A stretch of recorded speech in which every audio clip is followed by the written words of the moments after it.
وإن الحياة ساعات بتديك اللي انت محتاجه مش اللي نفسك فيه. كل تجربة بتمر علينا مش صدفة، دي رسالة للروح.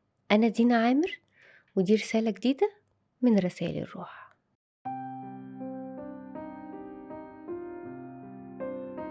في حياتنا أوقات بنفقد حاجة كنا متمسكين بيها جدا، شغل كنا شايفينه مستقبلنا، علاقة حسينا فيها إنها الأمان، حلم كبرنا بيه، ولما الحلم يقع أو العلاقة بتنتهي بنحس إن حياتنا خلاص انتهت.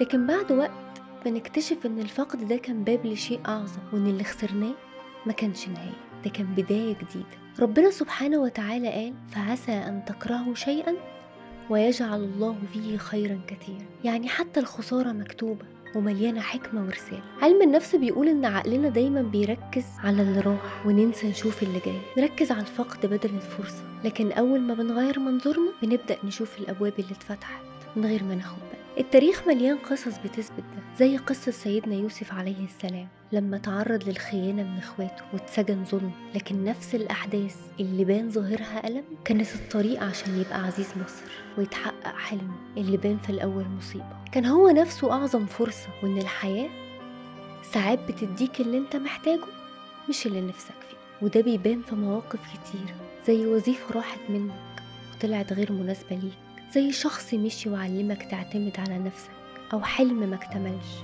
وفتح ليك حلم جديد أكبر وأعمق. فكر كده، يمكن الخسارة اللي وجعتك هي اللي خلتك تلاقي الطريق اللي كنت محتاجه. يمكن الحاجة اللي ضاعت منك كانت بتبعدك عن ضرر ما كنتش شايفه، وإن مش كل خسارة نهاية، وإن اللي بيضيع منك مش دايما خسارة، أوقات بيكون هدية.